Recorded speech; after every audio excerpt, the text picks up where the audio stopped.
Diving right in, thoughts on the Yachtmaster 40, dark rhodium, and the Milgauss Z blue. Personally, I think they're both gorgeous watches. I'm actually looking for a blue dial Milgauss brand new to keep in my safe for a while. I think it's gonna be a good collectible piece. Blue dials, blue accents in general have always done well, especially once they're discontinued. The platinum bezel in the Yachtmaster 40, it's got this look to it that just makes it pop, and it draws your eyes to it. So I like them both. Second question. Do you think the AP Royal Oak 15500 ST will hold or increase in value over the next 10 years? Absolutely yes. AP is doing tremendous things with their 15400, their 15500. Basically anything Royal Oak is going crazy in value. I think the current retail price for the 15500 ST is $21,800. The blue dial is trading anywhere from $38,000 to $40,000 on the secondary market. And if and when they discontinue it, prices are only gonna go up. Next question, do you have a website with your inventory? Yes, it's www.thetimepiecegentleman.com. Now, if you're on Instagram, also go follow my personal page at Anthony W. Fair. I post a lot of the watches as they come in, as I'm opening it up. You'll see more on my personal page than I actually post on my business page. So, next question. Will Datejust 41 be a good investment like Rolex sport models? No. I mean, Datejust in history have never traded over retail. Right now, you're seeing them trade over retail simply because the demand is so high that you can't get anything, and it's kind of overlaid into the Datejust market. But I don't see that happening for a long time, and I definitely don't see it happening long term based on what history shows us right now. Next question, a little background of yourself, like how you became a successful watch dealer. Well, I actually did a video. It was the first video I ever posted on my YouTube channel. It talks about my story. I'll link that above. It talks about everything from financial ups and downs to deaths in my family to prison stints. It's a good story, and it'll dive into a lot of that. So, next question, should I wait for the new Rolex OP to become available at my local AD or go secondhand? It depends. How long are you willing to wait, and how bad do you want it? If you want it really bad and you don't want to wait, and you don't have a chance at getting it, like maybe you don't have a buy history with them and it's just not clear how long it's gonna take you to get it, I'd say go ahead and buy it on the secondary market. You're gonna pay a premium, but what you can do is keep your name on the list at that AD, keep checking in with them, and then when they do offer you that one, just sell it brand new, take that profit, roll it into the one you already own. It offsets that premium that you're paying now. So if you can wait, if it's just something you want in your collection, you're not desperate for it, then keep waiting. Next question, what's your holy grail top 5? Oh, let's see. Starting off, I want to say the AP Royal Oak Perpetual Calendar, open worked in black ceramic, and that's reference 26585 CE. This watch is, it's black ceramic. It's open worked. It's a perpetual calendar. It's just, it's a beautiful watch. I've seen one in person, and the likelihood of ever seeing anyone wear that again, it's not gonna happen. So that's number 1.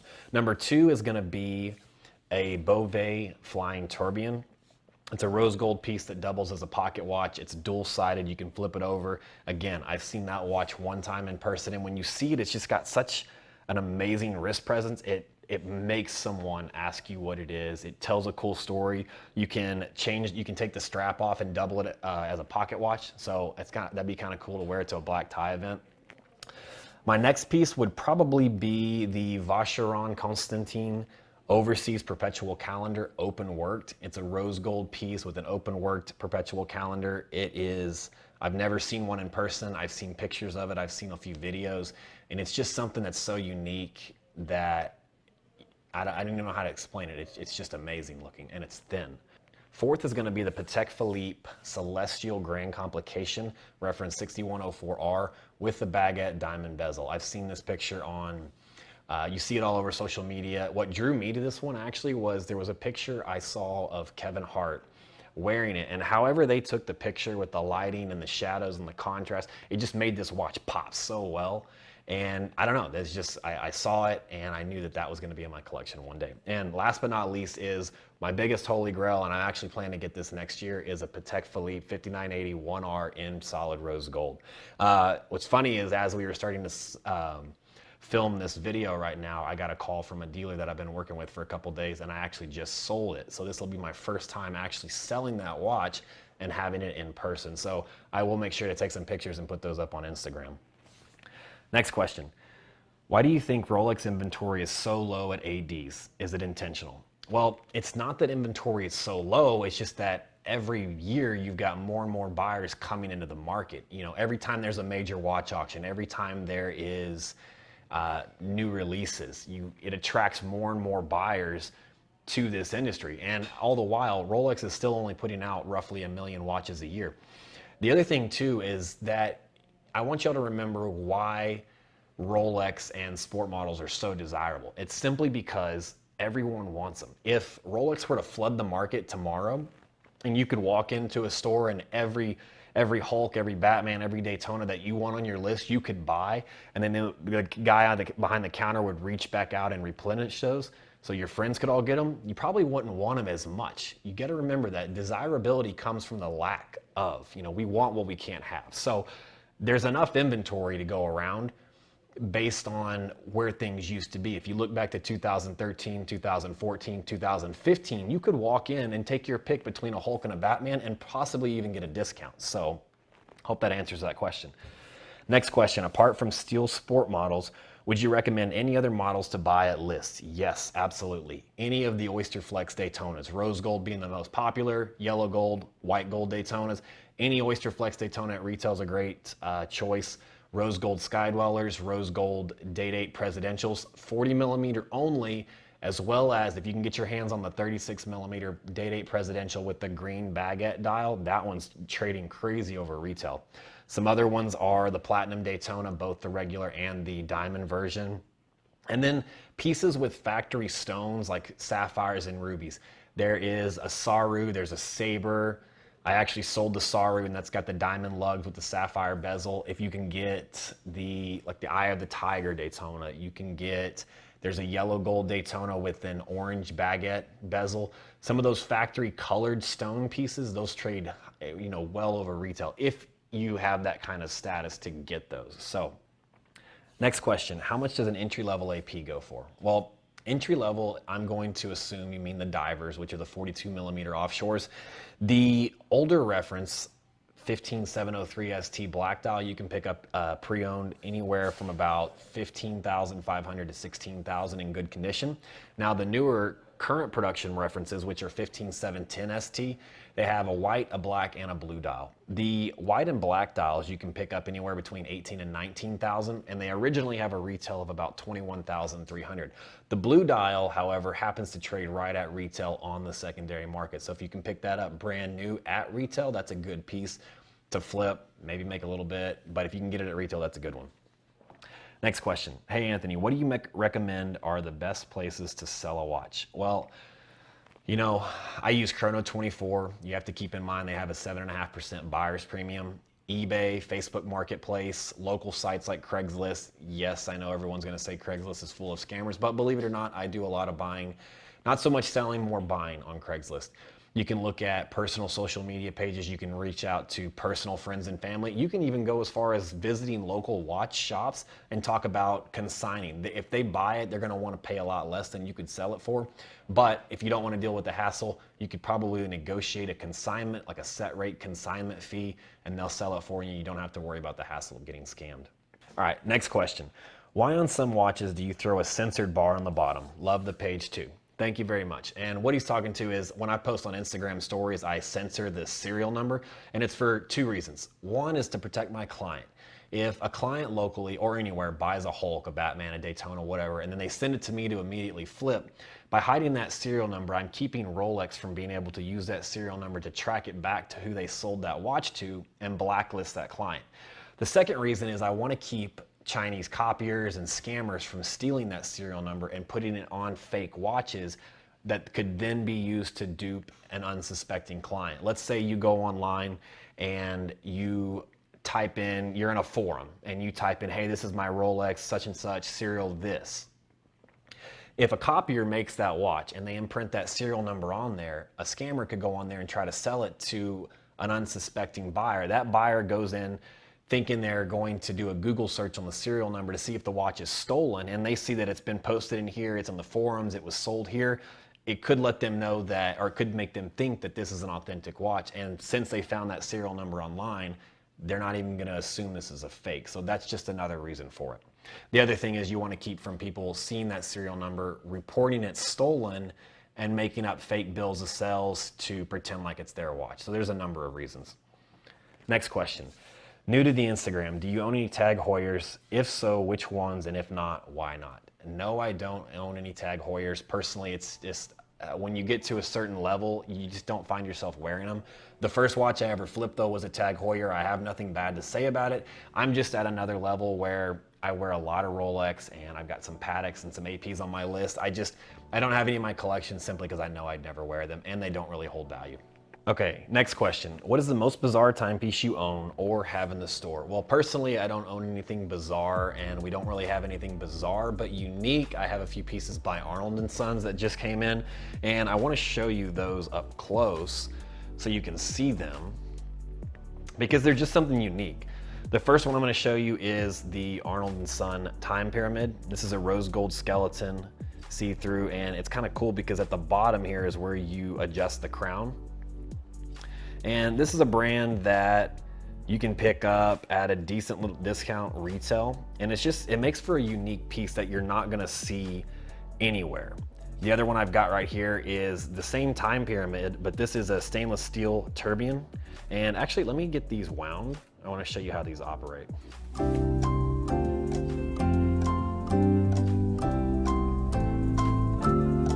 Okay, so now that I just wound that, you can kind of see how this thing operates. So you imagine you're sitting in a conference room and somebody's got this on their wrist, and it makes you want to ask them about it. It's pretty thin, nice dress watch. And then looking at this tourbillon. Now this is a tourbillon in stainless steel for under $40,000. You can't, name a brand or a watch that you can get with this kind of craftsmanship and that has this look for that price point. So that's about what I've got for the unique stuff. Next question. Based on your sales of watches that are greater than 5 years old, do your buyers value service history? The answer is yes, and people always want to know about service history, even with watches that are 1 or 2 years old. Everyone always asks. The problem is, without proper documentation showing when and where a watch was serviced, you can't accurately say a watch has been serviced because there's no proof. Anyone can walk in and say, I just got this back, but unless they're showing me paperwork from Rolex or Patek or AP that it happened, to me it didn't happen. What I focus on is the current condition. I put a watch on a time graph, and I see how it's running. If it's running 1 to 2 seconds a day, which is within Rolex's spec, then I'm not worried about it. I've had watches come in my doors that are 1 or 2 years old and they need a service. I've also seen one owner watches come in that are 10, 12, 15 years old, and the owner swears he's never had it serviced and it's still running fine. Don't worry about the history, because if it doesn't have documentation, odds are someone's lying to you to get a sell. Focus on how it's currently running. Next question. Besides yourself, what website would you trust for pre-owned Rolex? Well, beside myself, I would say Bob's Watches. They are, the leader in pre-owned watches. I would also say Luxury Bazaar. Roman Sharf has a great page. I was looking at it this morning, actually. He's got a lot of inventory, very detailed pictures. You can look at forums, Watch You Seek, the Rolex forums. You can look at eBay, Chrono24. They're very reputable. There's a lot of, on eBay and Chrono24, there are reputable stuff there and everything's backed by protection. The problem with those sites is the fact that a lot of the ads out there use stock photos or they use old listings and they don't actually have the product in stock. Next question. What would be the best affordable watch to invest in for a beginner? So beginner first watch. I would say, depending on your budget, probably a Submariner or a Datejust.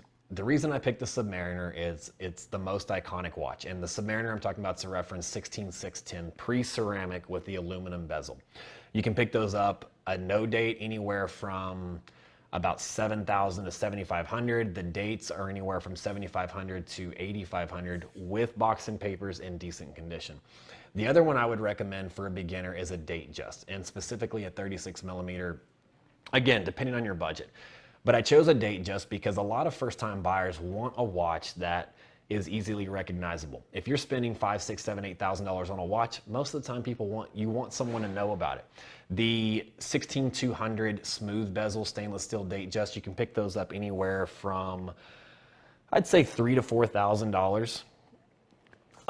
The same watch, but with a white gold fluted bezel, which is reference 16234, you can pick those up in good condition between $4,000 and $5,000. And then if two-tone's your style, you could pick up a 16233 two-tone Datejust 36, anywhere from about $5,000 to $6,000. So those are the two recommendations for best investment watches, simply because of the fact if you ever get tired of it, if you ever get ready to sell or you need to sell, they're going to be easy to get rid of. Next question, what are some sleeper hits in the market right now? Well, anyone that throws out a specific watch model is taking a wild guess. Nobody knows what's going to be popular tomorrow, but what I like to think about is when you mention sleeper hit, I like to think of stuff that's not popular right now, that is obviously not trading over retail, and just stuff that may be overlooked.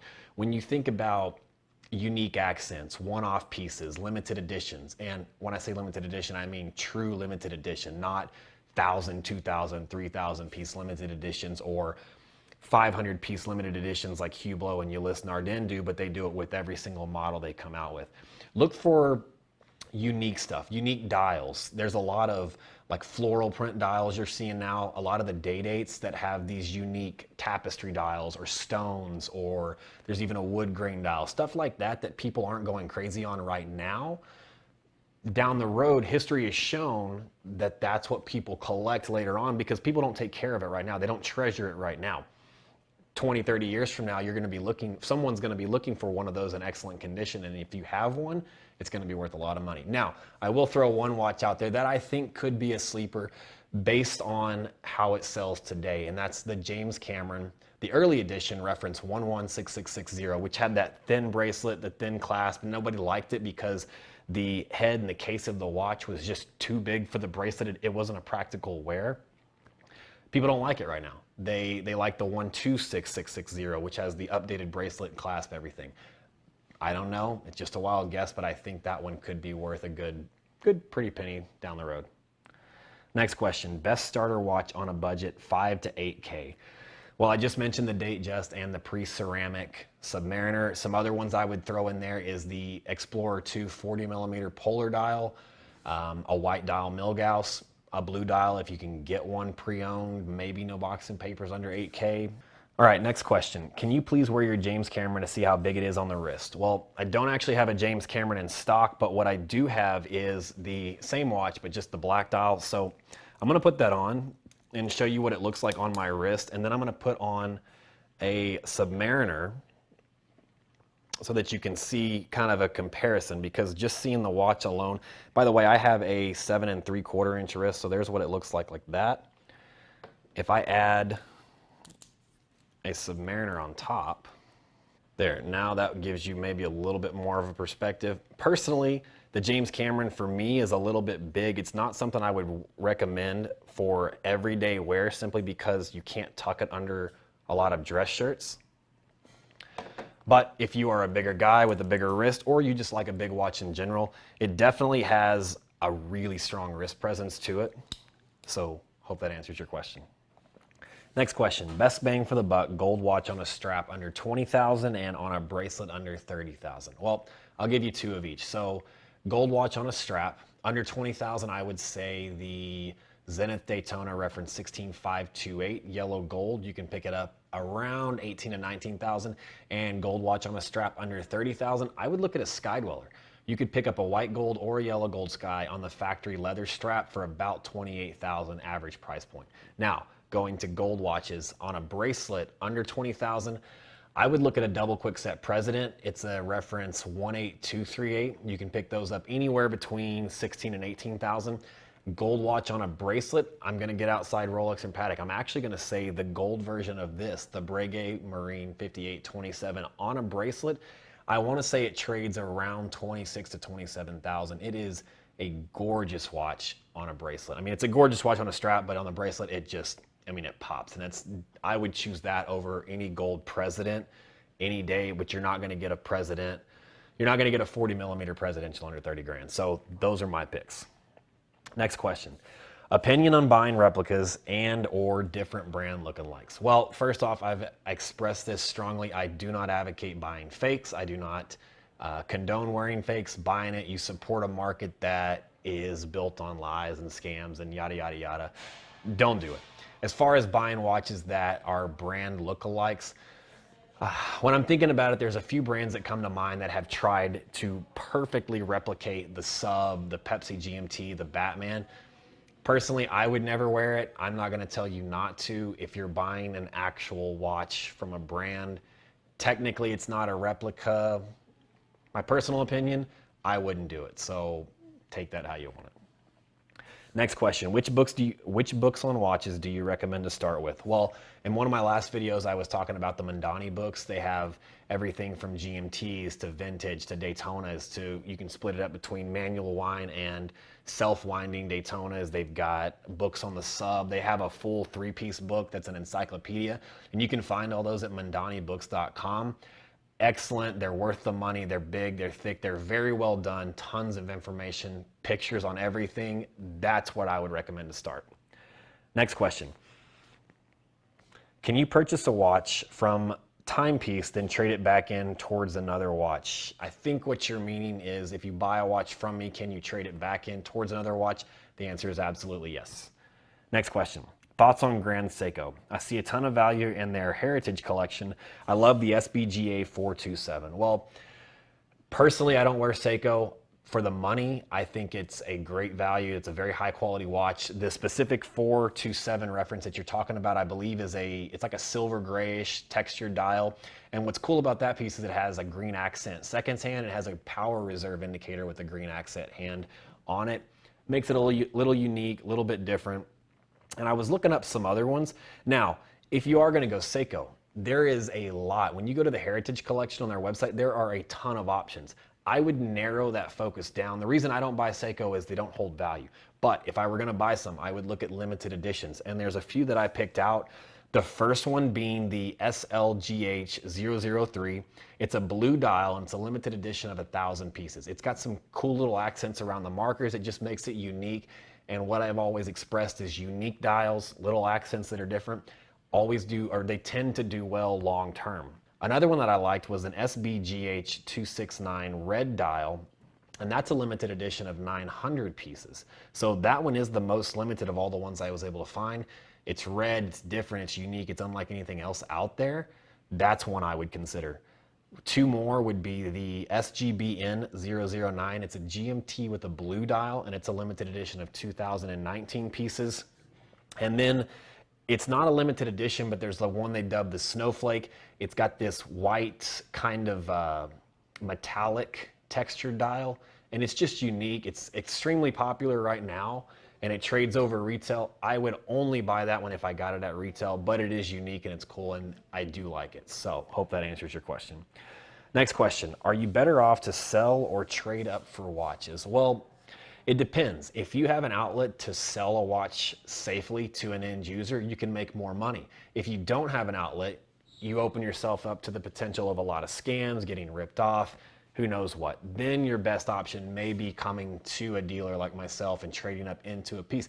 Depending on the piece you buy, if it's a stainless steel sport model that's trading well over retail and the value just seems to keep going up, you're not gonna do bad trading it in. You know, again, if you can buy a watch, wear it for 6 months, a year, 2 years, trade it back in towards something new and not lose any money, that's a good deal. You do have to remember though, if a watch is got a $5,000 market value, meaning $5,000 to an end user, you can't expect the dealer to pay you $5,000. They're gonna wanna pay $4,000 because they've gotta make a profit. We have to make a profit.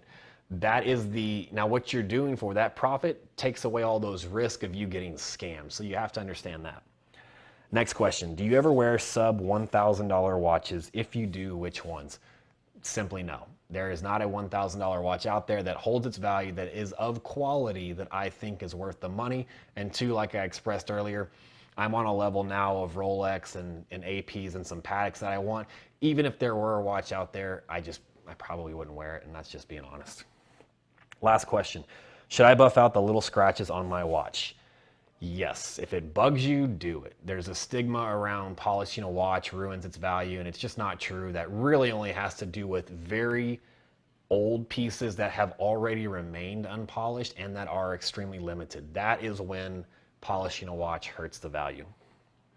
I said last question, but I've actually got a few more. Best Rolex under 10K. Well, the safe bet's to say a Submariner. Probably a no date if you're going to go ceramic. You can do a date or a no date if you do pre-ceramic. It's the most popular watch in the world. It's the most recognizable. I think there's a lot of other options out there that I would choose, but if you want one piece, one staple in a collection, stick with a sub. Let's see. I have an Oyster Batman I've been thinking about trading into something else. Suggestions. Not a lot to go off of with that, except look at your collection. Do you have a lot of black dials? Do you have a lot of GMTs? Do you not have a sub? Do you not have a Daytona? Do you have money to add to it? If you've got money to add, I'd maybe look at a Daytona, maybe look at a Sky Dweller. Do you want to go up to an AP? There's kind of this question can kind of go all over the place. Look at what's in your current collection and try to pick something completely different. That's what I would do. Next question, most expensive watch you have sold? Well, we didn't directly sell this to the end user, but I like to think that we helped in this sell. And we had a client out in LA that had a pretty extensive vintage collection. And in that collection was a JPS John Player Special Paul Newman Daytona in 14 karat yellow gold. The collector was initially wanting to accept an offer far less than what we thought the watch was worth. We took it, we put it on social media, we pushed it out everywhere. He eventually sold the watch for $750,000. Which was about $200,000 more than he wanted. So I like to think that because of our social media presence and because of how much we put that out there, that we did assist in that sale. So I would consider that the most expensive one. Next question, what are your thoughts on the Milgauss Z Blue? I think it's a gorgeous watch. I think that blue dial makes it stand apart from a lot of other Rolexes out there. And when they discontinue it years down the road, I think it's gonna be a really good collector. I'm actually waiting to get one myself from an authorized dealer, and I would wear that watch. I've seen it on a few wrists and it pops really well in the daylight. Next question, what about the Patrizzi Daytona? Where will the price be in 5 or 10 years? Well, it's probably gonna be higher unless, the world goes crazy or something that's very collectible. For those of you that don't know about the Patrizzi Daytona, it's a special coloring when the chapter rings fade to this rich orange or brown, and I won't get into the history of it, but it just makes it a unique dial. It's very hard to find a true Patrizzi dial, and collectors go crazy about it. Next question, is a 41 millimeter 126334 diamond blue dial Datejust a men's watch? My wife said it looks like a lady watch on me. Well, first question, who's paying for it? Second question, who wears the pants in your family? Third statement is, I don't think it's a women's watch. I think it's a subtle way for a man that likes a little bit flashier of a watch to not go too crazy having a diamond bezel, diamond bracelet, and all that. I've sold a lot of the diamond bezels I sold a lot of the diamond dials both in the Oyster and the Jubilee bracelet. It gives it a nice little pop. And I'm not wearing mine today, but my favorite watch in my collection is my rose gold Daytona with baguette diamond markers. Do I think it's a feminine watch? Absolutely not. But what I would say is buy it if you like it. Unless your wife's paying for it, then why does she have a say? That's just my personal opinion. Next question. Which Rolex model holds the most value over time? The Daytona. Next question. Should I hold on to the GMT Batgirl or is it at its peak right now? To answer that, do you wear it still? If you don't wear it, sell it. Holding on to a watch simply because you think the value may go up or down it's not the smartest idea. If you're not wearing it, get out of it, get into something you're gonna wear, because I don't know what the price is gonna do. Is the price high right now? Yes. Is it gonna keep going up? I don't know. Is it gonna go down? I also don't know that. So, hope that answers that. Next question. Next timepiece headed to the personal collection is going to be after Christmas. If I hit my year-end goals, I'm gonna buy myself a platinum Daytona with the baguette diamond markers. I love the watch. It's one of the 4 types of Daytonas you can get with a baguette dial, and I already have one. That's the next. Next question, and I believe this is the last question. Is there a best time to buy a Rolex? Generic answer would be when you know you can afford it and you are 100% sure that this is the Rolex for you. But if you want a little bit more in-depth answer, I would say when I try to buy a lot of my personal pieces are when retail sales are just slow in general. Think into February, March, you know, going into April. Retail sales are slow because everyone has exhausted their resources for the holidays that had passed, and we're going into tax season, so people need money to pay taxes. You got schools getting out soon. People are going to be preparing for family vacations and all that stuff. So I would say if you're going to wait, and if you can wait, look around March. That's a good time. People will be needing cash. So, all right, guys, that wraps it up for today. I hope y'all got a lot of value and information out of today's episode. If there's anything I missed or anything you'd like me to elaborate a little bit more on, drop a question down in the comments and I make sure I answer everything. If you like this episode, please hit the like button. Don't forget to subscribe and make sure you hit the bell to be notified whenever I drop new content.